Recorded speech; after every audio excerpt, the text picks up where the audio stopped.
Welcome to New York Bio's Virtual Breakfast Series, a digital program started in 2020, bringing you fireside chats with leaders across the healthcare spectrum. This week's episode features Kristin Russum, the Organizational Development Director with TriNet. We'll get started. Good morning, everyone. My name is Jennifer Hawks Bland, and I'm the CEO at NewYorkBIO. We're very excited that you're joining us for another edition of our virtual breakfast series. Today, we have Kristin Russum from TriNet, and TriNet is also our sponsor for this month's series of breakfast. So we're very thankful to our partners at TriNet for sponsoring this work that we bring you. Today, we're going to get to talk about all things HR, team building, culture, decisions you should have made and will make next time. Kristin can answer all those questions. So go ahead and put your questions in the chat or the Q&A as we have our conversation with Kristin, and we'll get to them sort of throughout the course of our discussion this morning. With that, I will, and next week we are off, just as a programming note, we're off due to the holiday. So you'll not see us next Tuesday morning at 9. With that, I'll kick it over to Derek to start our conversation. All right, and I think this makes kind of perfect timing for a discussion like this, because I fully believe in the adage that culture eats strategy for breakfast. And it's breakfast time and it's a breakfast conversation.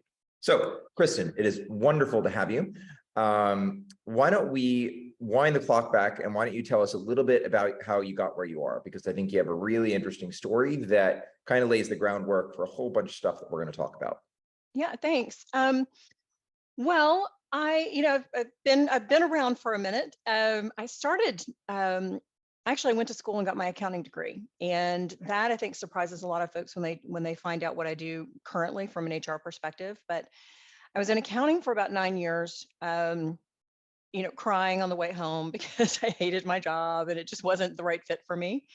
And I was in an opportunity where I was constantly backfilling roles, and I was with a fairly large company, and that company kept different departments kept pilfering my good people. So I'd find a good person, and then another department would ask him to go. And I struck up a friendship and really a relationship with the firm. I was using a staffing firm to help, and they said, "Well, hey, why don't you come work for us? You do this all day long.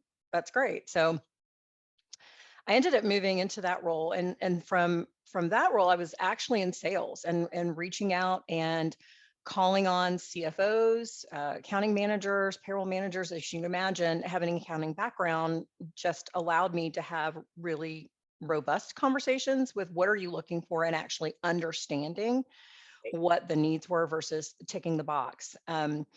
That's really what started me on the HR journey. You start from a recruiting perspective, and I did sales for a couple of years and then moved into actually filling roles. So talking with clients and trying to understand, what's going to be the right fit for your organization? What are we looking for? What skills do you need?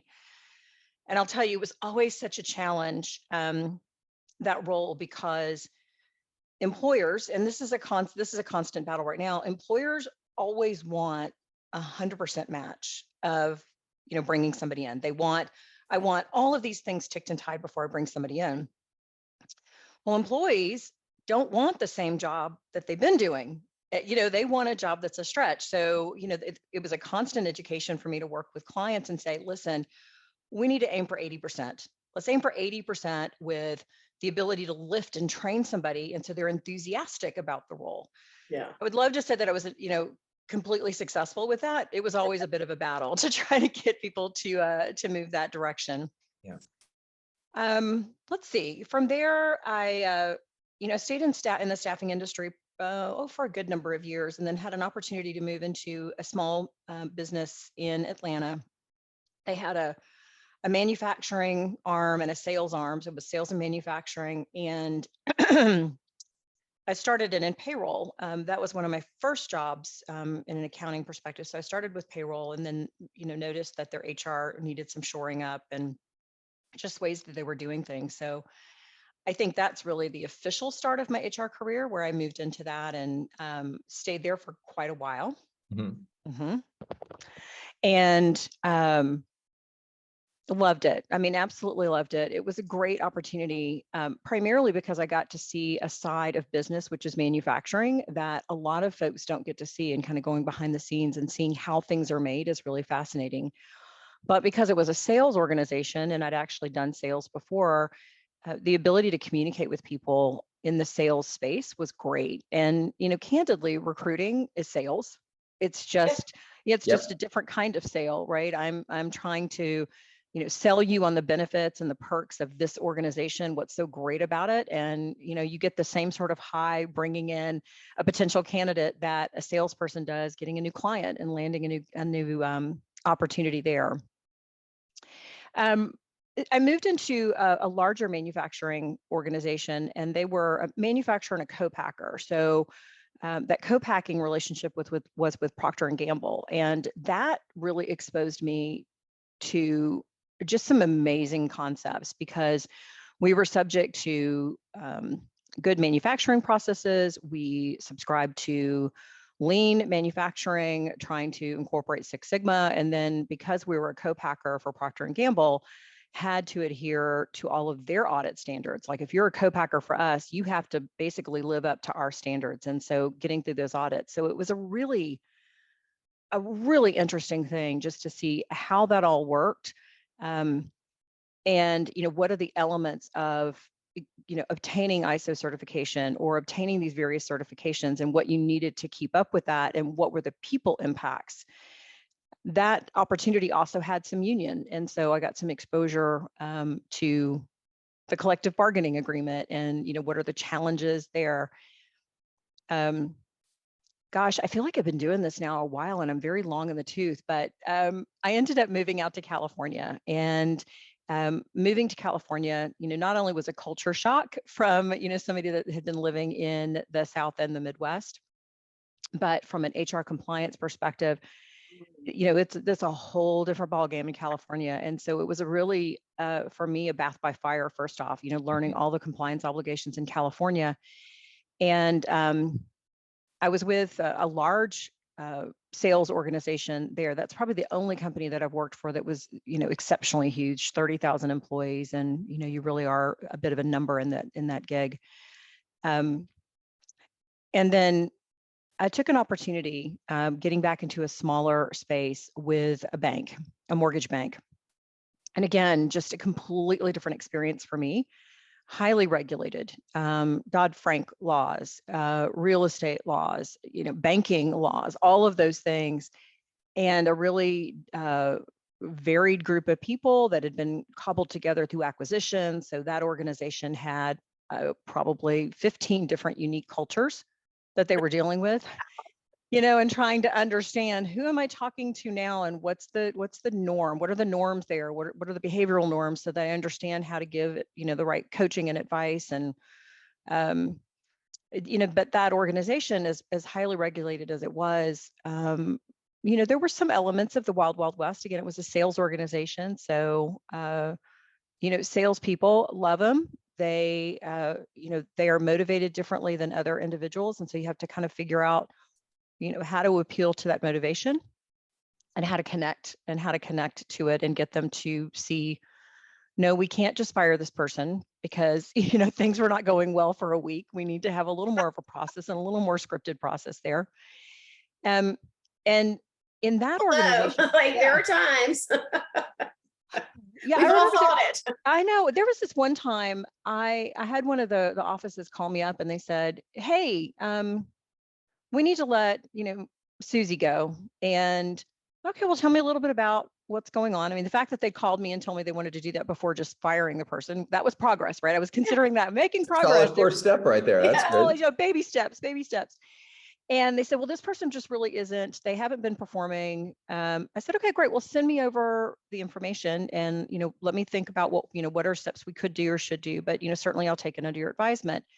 Because I'm always of the belief that HR, my job as an HR professional is risk mitigation and informing my leaders of those risks that they're going to come in. I'm not telling you can or can't fire somebody. Now, I have said no, absolutely not. Over my dead body, you're not. But for the most part, if one of my business leaders says I want to fire somebody, it's not the ideal situation, but certainly we understand the business needs there. But in this particular story, what was so fascinating was I was mentioning to my staff, hey, I think we got a termination we're going to process here in Pleasanton. And my staff goes, hey, wait a minute.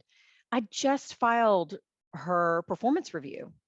And the performance review, I think we'd done it maybe 6 or 8 weeks late or earlier. And they had given this individual Glowing, right? glowing. I mean, Yeah. like 5 stars off the charts. She was amazing. She should run the company, kind of. Yeah. Best thing since sliced bread. And I will tell you that it took me a beat. I had to go walk around the building because I'm like, I'm going to rip somebody's face off. What are you doing? And the answer was, well, the market was really tight 6 or 8 weeks ago. I don't even remember. We were probably delayed in filing, so it may be a little bit longer than 6 weeks. But, the excuse was, well, we were really tight on staff. We had a lot of business coming through, and I couldn't afford to lose this person. Okay. All right. So you gave them 5 stars across the board, and now, a mere whatever weeks later, you're moving to terminate. I said, okay, great. How big of a checkbook do you have? Let's talk about this. Yeah. And in that instance, we ended up, doing a nice severance agreement for the person, because ultimately the individual wasn't in the right seat in the bus, and the manager had made a really poor decision as opposed to doing the right thing and maybe giving this employee feedback about how they needed to improve. They were just going to, do the shortcut.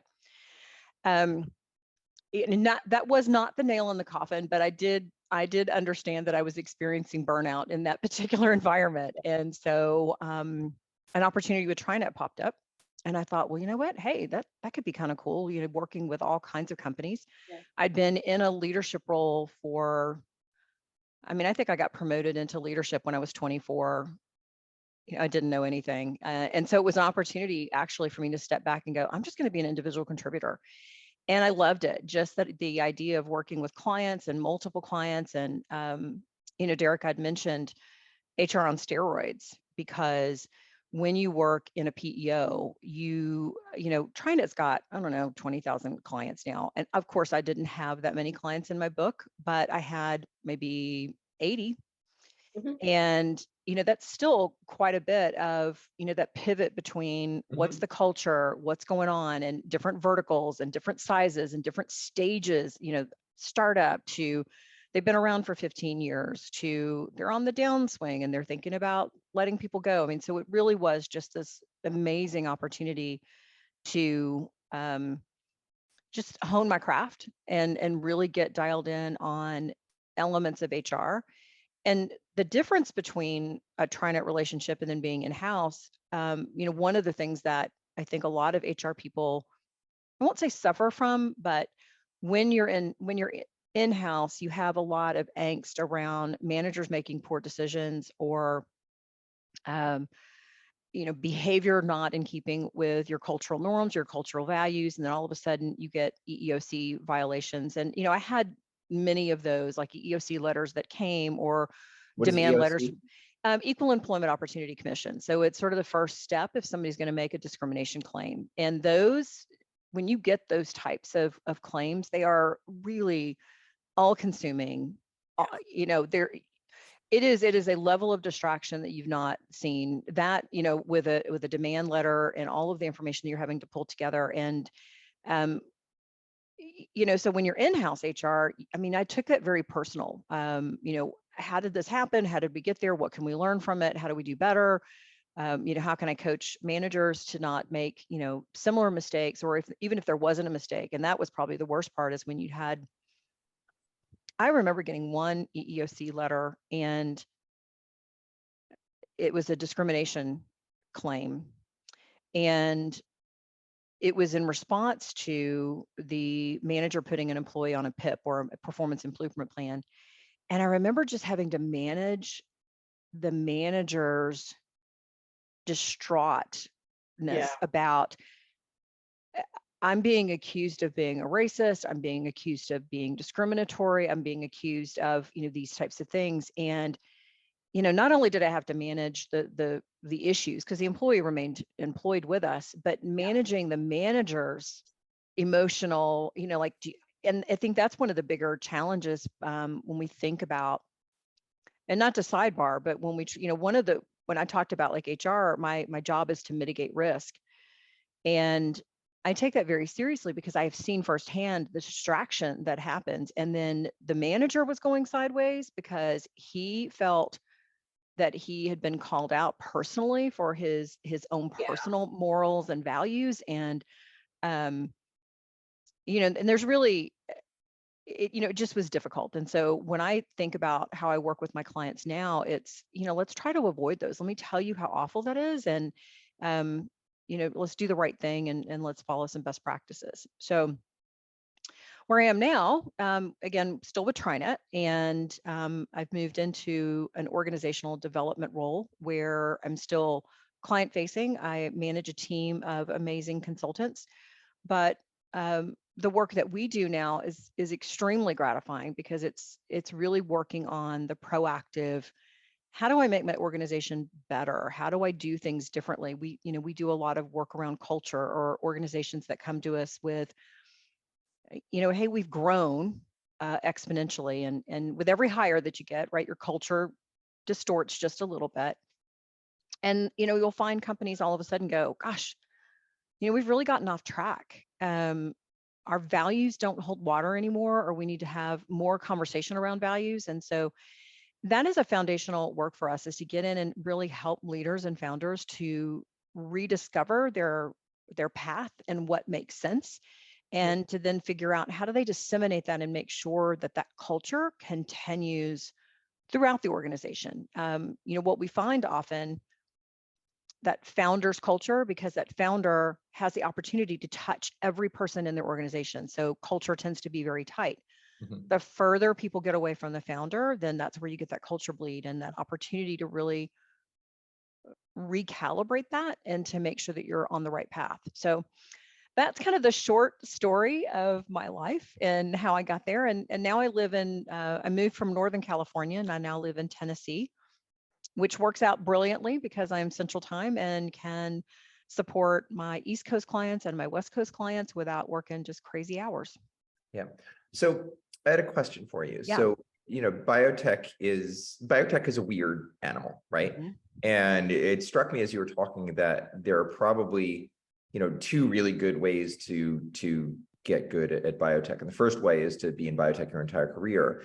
And the second way seems to be to do literally everything else. Mhm. So when you transition to biotech, you can be like, well, this isn't all that different, or there's actually similarities to things that people don't necessarily realize. So can you talk a little bit about kind of your first impressions of the biotech industry and what kind of the learning curve was like?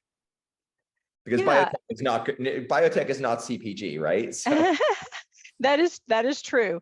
Biotech's got some interesting differences. I mean, although I will say from the onset, at least in my opinion, HR is HR is HR. Really getting in and understanding what's the regulatory environment, what is the compliance environment. Mhm. But with biotech, I will be candid. There are times when I feel very intimidated by some of the brains that are involved in biotech. I mean, we're talking about PhDs and just advanced engineering certificate. I mean, just, that type of thing. And so for me, one of the differences and one of the learning curves I had was just really being able to speak the language of, what are the skill sets that are required and what makes this a solid go. Mhm. A little different than, I mean, it's got, obviously it's got biotech, so it's got some similarities to the tech space, which is you have this idea, you go get money and you hope that it works, and you hope that you are able to scale it and develop it. And I think with biotech often, with tech, I think you get a little more front end. Yes, it's going to work. With biotech, often you get to the very end and you go, oh, okay, it didn't work. Or in some cases where organizations may be trying to get FDA approval, it's like this huge march, this forced march to get there, and then you don't get FDA approval. And, what does that look like? And what I have found in that space is that people who do this or who are in this type of industry understand the highs and lows. So it has some very similar comparables to a tech where you're hoping there's a big payoff at the end, your app's going to get purchased, your idea is going to get bought by Google or things. And so we see quite a bit of velocity in that space. Mhm.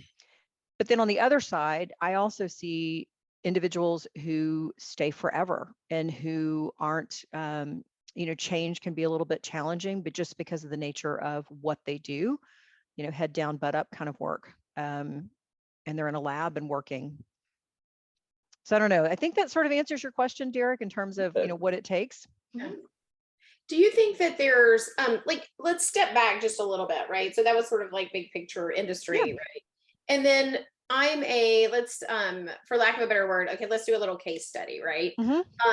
Derek and I, instead of an ambulance chasing firm of brand and bland, we are doing the brand and bland biotech, company or whatever. So we're two founders, we're gonna work together, we're spinning out from academia. What on earth, other than finding some, like bench scientists to help us work, what other things do we think about first off from an HR perspective? Obviously, we need a bank account, we have to make payroll, right? But like, what are the things that you would advise like a fledgling company to put front of mind? I would say, well, there's a couple of things. I probably have a laundry list, and that's a little too much for people to absorb. I would love for you to spend a little bit of time together. You've got your great idea, right? You've got your brilliant idea, but where I find a lot of times organizations don't focus is on the other aspects of the business, the soft skills. What do we want this company to look and feel like?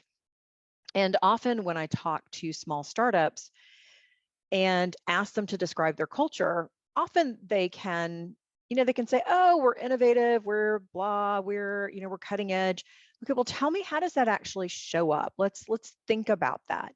And that specific action of putting down in words, what does your culture actually mean, is one of the more important things for organizations to do, and especially small organizations where it's an all hands on deck. Everybody's working crazy hours. You have a philosophy that everybody just knows what they need to do. Taking a moment and taking a breather and having space to think about other topics besides, the latest problem or the firefighting, and being very thoughtful about that. I believe that that's one area that many of our clients don't do, because again, they're in the business, they are busy, busy, busy. And so we want to encourage people to, and I would encourage any startup is to just take a minute, take a pause, think about your culture, put it down in writing what your culture is, think about what your values are, how do those manifest, what are the cultural norms that you'll accept, what won't you accept, and then evangelize that. Make sure that any staff that you bring on understands, hey, this is the type of company that we want to do, this is the behaviors that we're going to deal with. And then check yourself, because candidly, I will see many organizations that, hey, we want to be innovative, we want to think outside of the box, and we want to do all these things. And it's great, great, great. Well, let's talk about how that is in practice. Or if I talk to employees, maybe through a focus group, well, they say innovative, but anytime you bring an idea down, you get shot down. Or, people want to know, what are you working on? And so interestingly enough, what you say in culture often doesn't translate into the behaviors and things that we see there. So it's an opportunity for you to go, all right, if we say innovation, and that's why putting it down in words is so important. When we say that, what does that actually mean in our environment? How does that show up? And if innovation means really measured innovation, because I want to be involved in that in the front end, then just spell it out. Because once you say that, then it's so much easier for employees to go, I get it, and not be frustrated with, I thought you said we were innovative. And it's like, well, no, what I meant was innovation within these, these boundaries. So, Yeah.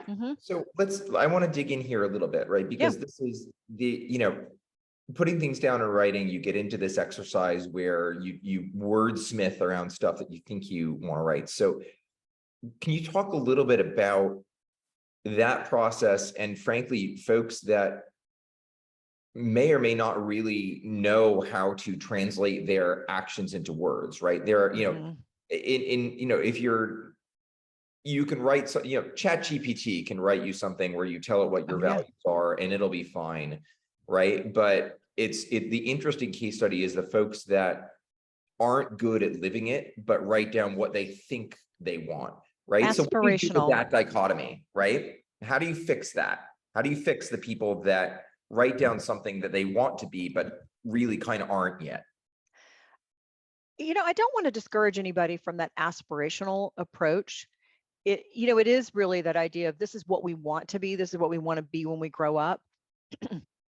But what it requires is candidly a self-awareness, and many times, and I say this with the greatest amount of love and respect for founders and CEOs, because they're innovators and really bringing new ideas to the table, but often they're not the greatest people leaders, and because they're idea people. And making sure that you check yourself. I think often we get people who aspirationally, what is that expression? And it's a Southern expression: do as I say, not as I do. Yeah, I heard that one a lot. Yes. And it's that everything rolls downhill, and you have to understand that you have to live those values, and it is a struggle. I've met many a CEO and founder who's been quite resistant to me sharing the message that your employees are unhappy, or that they don't believe that the published culture is actually what we see in behavioral norms at the organization. And because everything starts with the CEO or the founder, having some awareness of, yes, it's aspirational, but what do I need to do personally to try to check that? That's why a lot of, what we find often is a lot of our founders or CEOs will hire that, the first hire is often a COO type role, where you get a little bit of that buffer sometimes between the people and, someone that's doing ideas or going out and trying to get more capital, or, those types of things. But I think, Derek, to go back to your original question about how do you change culture, there's an expression somewhere about culture is like a stalagmite or stalactite. I can't remember which one. That it's just small drips that make this thing, and that culture doesn't change overnight. Of course, unless you do an acquisition, and then it's all all bets are off. But making minor changes and really being aware of your own blind spots as a leader. Recognizing that you have blind spots, I think that's a tough thing for a lot of founders who candidly are brilliant and who have ideas and think, well, I've birthed this organization, and you're telling me that I'm not doing a good job. That can be a bitter pill to swallow. And let's be fair, it's at some point or other, even for those of us who are self-aware generally, like it's hard to realize, like, not only that you have blind spots, but then to dig in and see what they are and how do you sort of course correct for the benefit of sort of the organization. Absolutely.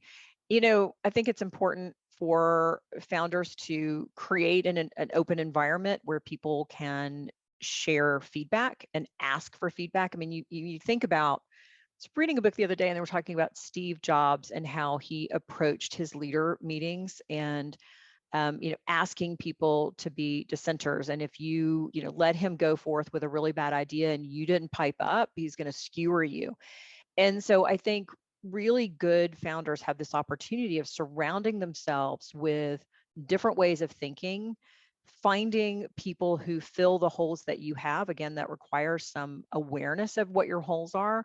I see a lot of CEOs and founders who will utilize executive coaches. And I think that that's a really an underutilized resource for that group, because often, and I'm not a CEO, but there's some kinship to a CEO, because often as an HR person, and in many cases in my previous roles, I was the only HR person, and it can be very lonely. You have to be the person that generates ideas, and there's not a lot of people you can bring into the fold. And I think that there's some commonality often with CEOs who have this impression that they have to have all the answers, or that they're, they put that pressure on themselves. And so having an executive coach in their, in their stable, as it were, can help to ideate on, different behaviorals, but obviously still you have to start with self-awareness.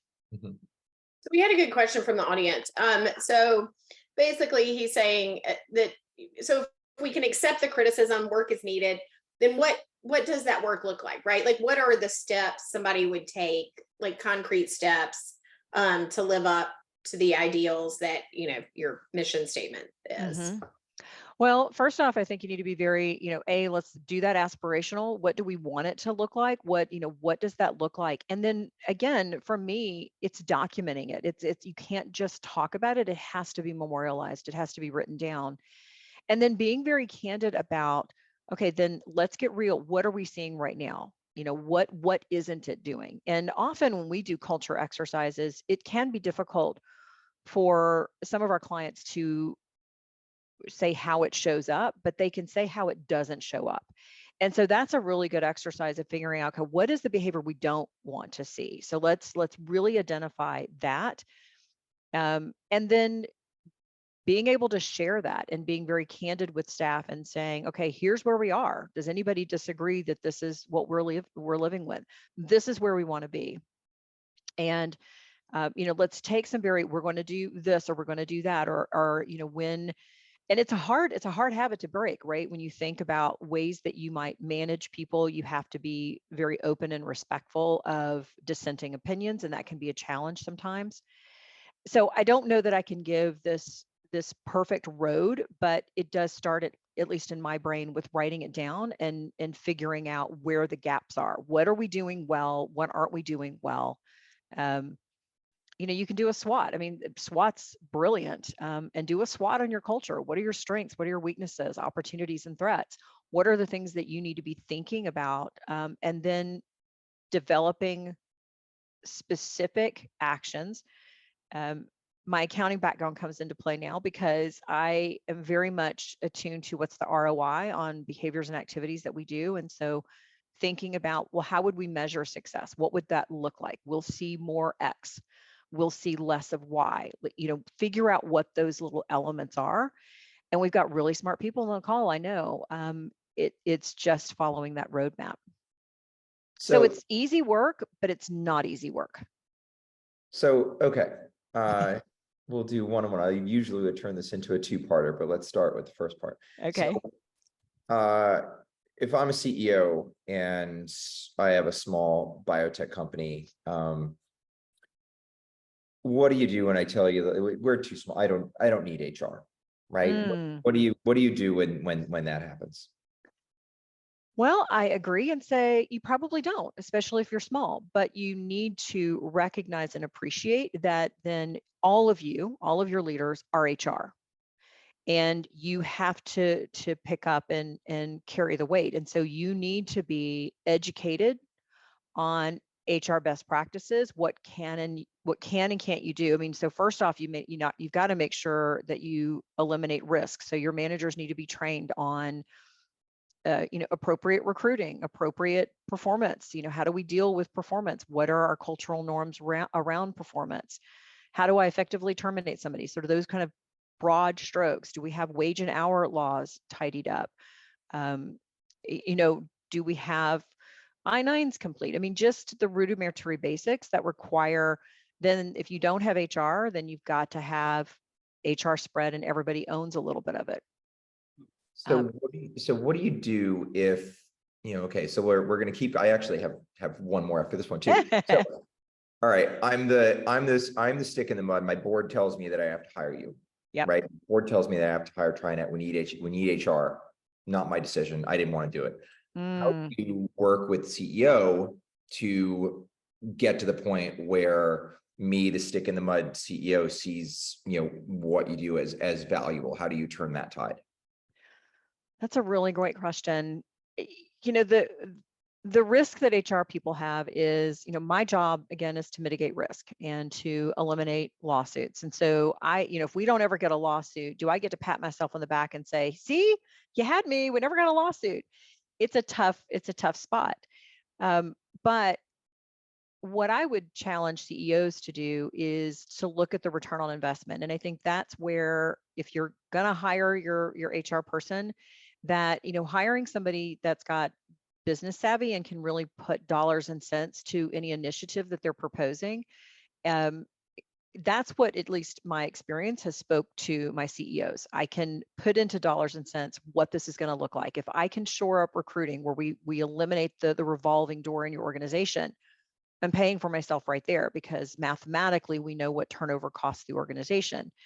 If we don't have lawsuits, I mean, granted, again, kind of a tough spot, but if I'm training the managers, and we avoid the pitfalls that inevitably happen when you get to be larger and the founder gets that much further from their frontline workers, that is a win. Any initiatives around that I might produce, it all for me, it's about a numbers game. Am I able to provide to you, CEO, what's the perceived or the real value of the work that we're doing? That's where I tend to get a CEO to go, okay, got it. I see why you're here and I see what you're doing. Okay. So you've turned me. I Okay. now believe in you.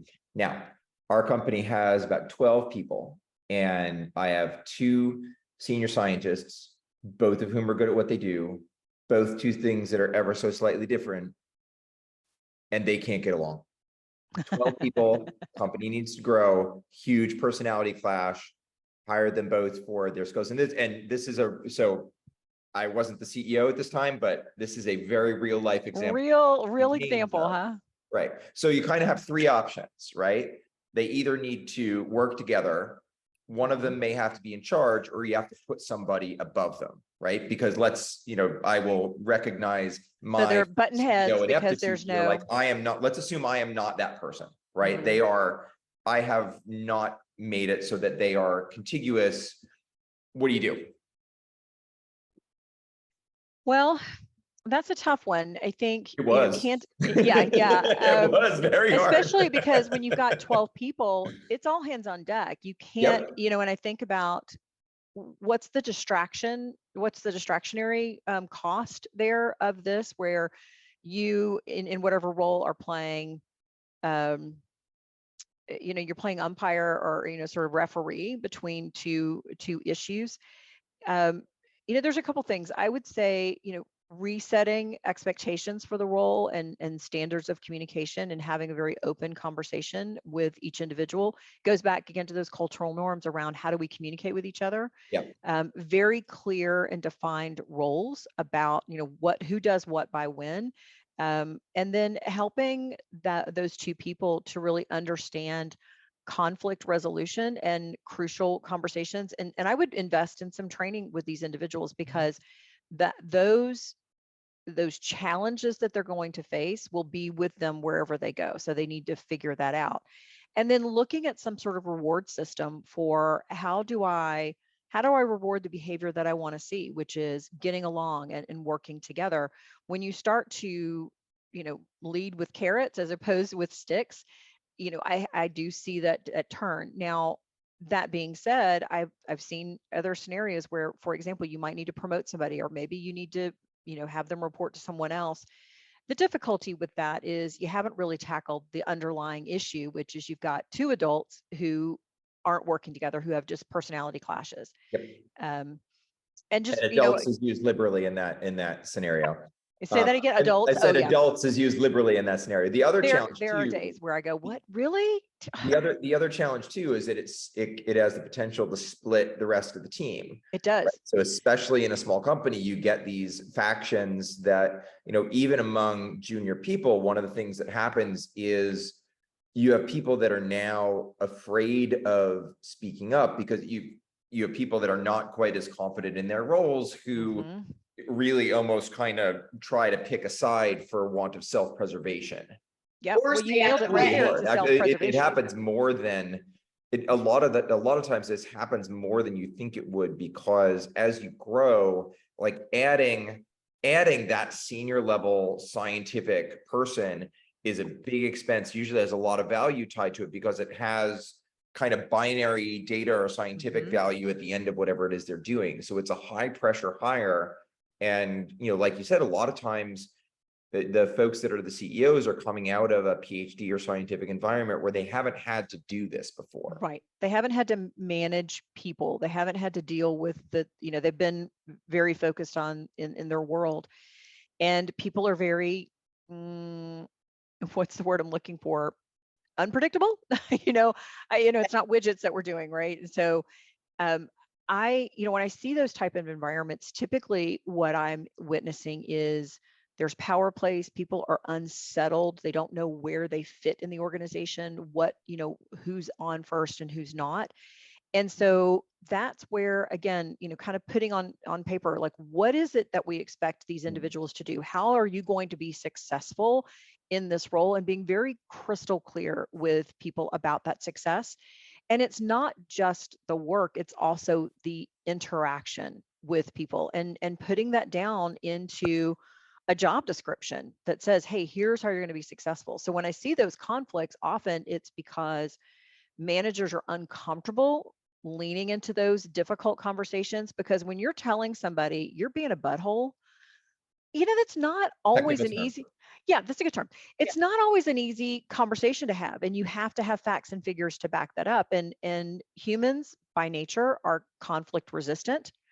We don't naturally, not most of us, run towards conflict. We really are trying to avoid it. So recognizing that when you see it, the biggest piece of advice that I can give people is, and it feels very micromanagery or sort of very granular, but nip behavior in the bud immediately. When you see behavior that is outside of what you've defined as your cultural norms, and if you've got two people who aren't working well together, no, that's not how we operate.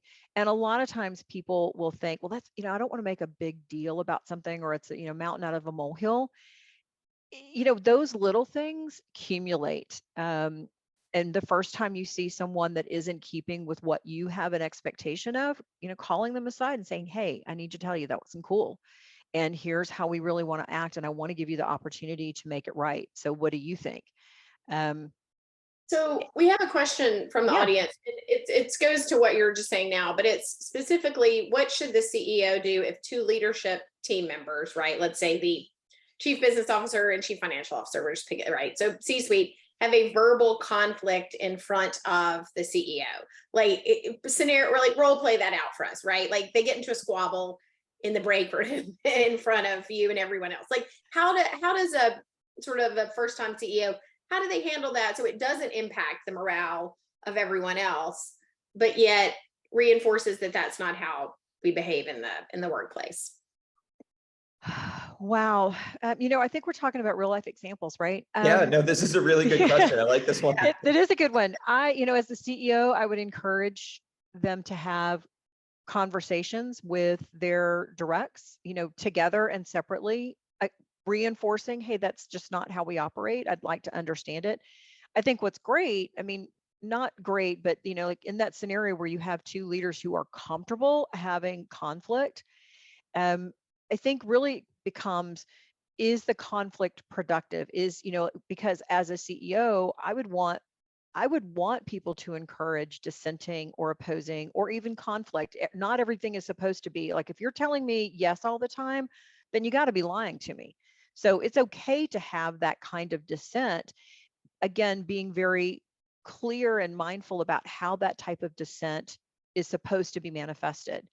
And then I would say in that instance, in your next all hands meeting or calling an all hands meeting and saying, hey, I just, want to be clear on how we operate.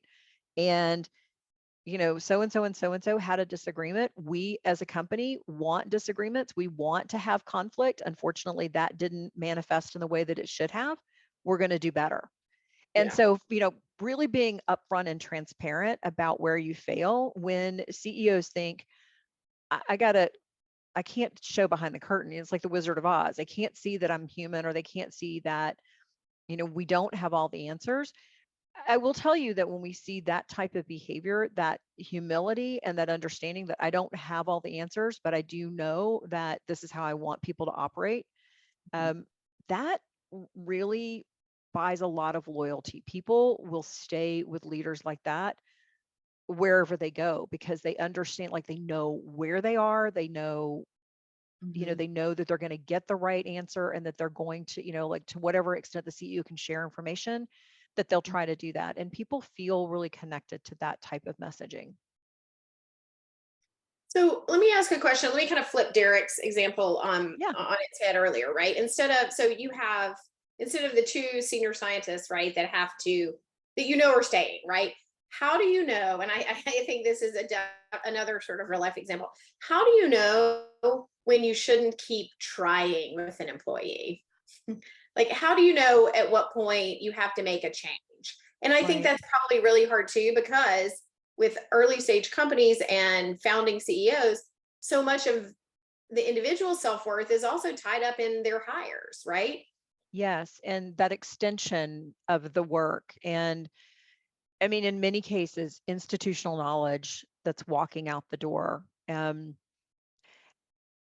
know, I believe one of the things would be, again, looking at the cost of the distraction and how much distraction is being manifested in the environment. And if you've done everything that you possibly can, often having to make that tough decision that an individual isn't, isn't the right place for them because we need certain skills and they're unwilling or unable to make the necessary changes that you've outlined. If you've been crystal clear with someone and having those conversations that say, hey, you continue to show this particular side of yourself that isn't in keeping. Do you feel like you have the capacity to change? Do you have the desire to change? And again, if I'm very clear on what is the behavior and how is it supposed to manifest itself at our environment, then oftentimes, and we say this from, and I mean this with all the love in my heart, is that when people are giving candid, thoughtful, grounded feedback in a way that isn't, I want you gone and I'm just doing this to check the box because HR tells me to do it, but I really care about you as an individual and want you to succeed, but I need you to understand how we operate in this environment. When you do all of those things well, and it's not easy, that most employees in that situation will self-select and they'll leave. And not, certainly what you want is everybody to stay and play together, but when you do it well, often employees, you don't have to terminate. But if you do have to make that decision to terminate, I think really what I want CEOs and anybody that's leading people is for you personally to be able to sleep at night. I want you to be able to sleep at night. And so for you to be able to sleep at night, in theory, requires that you've done everything you can to help someone succeed. They know exactly what it looks like. They understand what's not working. You've given candid feedback. You've really worked with them. And when we have that type of scenario, when you go move to terminate, it is a significantly easier conversation. We've been talking about this for months. We had this conversation last week where you just didn't feel like, and so I think we're ready to part ways. And most of the time when that happens, people are like, ah, that needed to happen. I mean, one of the challenges there, though, is that I think people probably push off that recognition because there's a little bit of personal fail, especially if you were the person that hired Yeah. that person, right? You wouldn't have found this person. You've groomed push them. on You've yourself, hired them. you made a bad choice, or you see it as, or you want the person to succeed because ultimately it's a reflection on your choice to hire them, your choice to bring them, or your stewardship of what they should have been doing, right? There's a whole lot of kind of reflexive personalization there. There is. That really does. And it does happen that people, like, oh, they've been with me forever and they were my first hire. And it doesn't matter that they're a butthead. Well, everybody just works around them. I mean, I know we've worked in organizations where people have worked around people, or, who are the untouchables in our group, people that, you can't manage out because they've been attached to the CEO. And so, you have to work around those things. I think that's where an executive coach can be very helpful for a CEO to recognize where their blind spots are and to really be prepared to let things go. Understanding that, especially in a startup, what we find is that who works for your organization now and right now may not be the right people in that you need in 6 months or 12 months or 24 months. And and I think that's just that self-realization that CEOs need to have of, hey, I'm if this person can't evolve and scale with the organization in a way that we want, there might be a time that we have to part ways.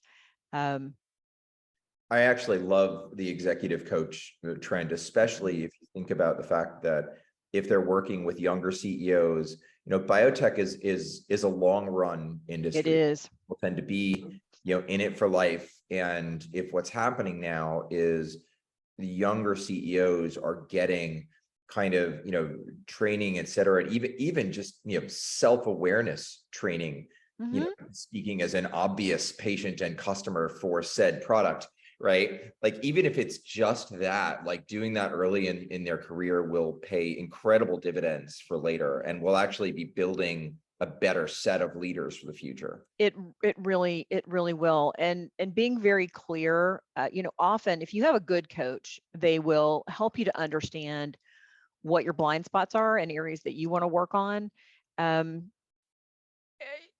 think, if you can't, executive coaches are not cheap. But I think, to your point, Derek, they do pay off in the long run. It is an investment in yourself to have that kind of support, and somebody, candidly, that's in your corner when you are battling everybody around you. Sometimes, it's they're, they are therapists like in many cases.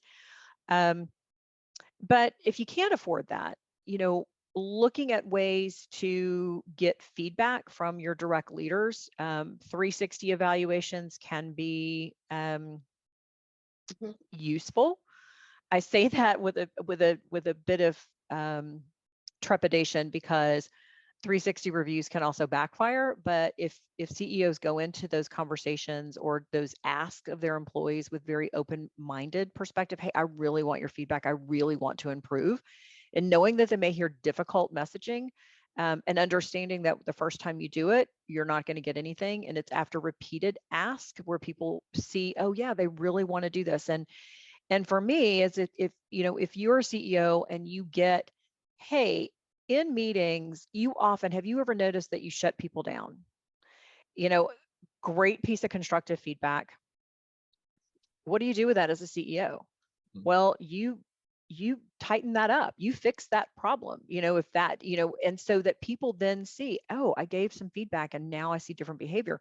And then call yourself out on it. Hey, I've heard that I'm interrupting in meetings and not allowing people the opportunity and space to share their ideas.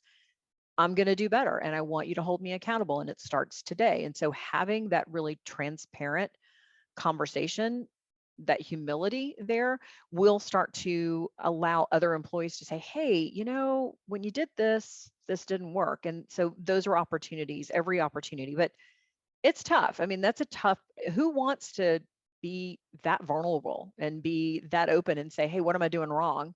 When, as the CEO or founder, you're the person that's supposed to have all the answers. We have a good question, shifting gears just a little Yeah. bit.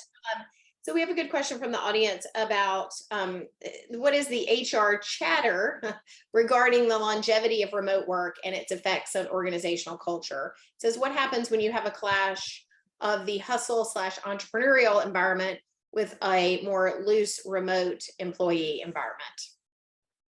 It is that, that is the $100,000 question. And I appreciate that somebody brought that forward. Everything that I'm seeing from a research perspective, and these are all the polls, are that employees still want flexibility, and they want flexibility in a way that supports what they need. And so, that being said, I know I talk to a lot of CEOs and founders who feel like the innovation and the camaraderie and the connection to the organization is lacking because everybody's remote. So what we see, again, is that employees want to be able to have some flexibility. They'd love the ability to work from home. Things that I've seen are, 2 days at home, 3 days in the office, knowing that that's not always possible in many environments. So that's why, I think about flexibility. We deal with a lot of educators, for example, where schools where the teacher has to be in the classroom. And so how do you get flexible with that? Well, it requires being a little bit creative and candidly asking employees what they want. Hey, we know you need to be in the classroom. What do you need in order to deal with life outside of work, and being comfortable with asking those questions. I think one of the hallmarks of HR is consistency. And when you're consistent, things are easier. You've got better management. But when you're thinking about flexibility, um, having a little bit of lagniappe as it relates to how we deal with people, and what are the needs there. So I think I've answered the question that, people still want flexibility, um, but we know that we're missing water cooler talk when they're not in the office. So finding a good balance there is an important thing. Remote work is here to stay in some form or fashion. You are going to have specific industries and or functions within your organization that will be remote work, or remote work friendly. And if you are not cognizant of that and very mindful of how that's supposed to work, you might lose good people to organizations who do offer that flexibility. With that in mind, you have to have an eye towards, well, how do we continue to collaborate? How do we bring those people who are remote into the fold? What does that look like? And that requires a very deliberate approach with connectivity and, not just letting people hang out there in la la land. This is where I think, pulling in and making sure that everybody's very clear on their purpose. Why do you exist, Jennifer, in this organization? What's your value to the organization? What are you bringing? What are we counting on you to deliver? How will you be successful? Those conversations, when we think about remote people, need to happen with greater frequency. You need to be having those recalibration conversations. And they can feel a bit redundant, but it's a good opportunity to say, hey, this is why you're here. And I want you to understand how important you are to the organization and what your objectives are. It's more than just are you a twat or not? Does everyone know what a twat is? If you've not heard this, oh my goodness. I haven't heard it. The Tuesday, Wednesday, Thursday people. They're twat. Oh. But that it's more than so not where I thought you were going. I thought we were going to get an FCC violation there for a second here, Jennifer. Maybe. HR's in the room, man.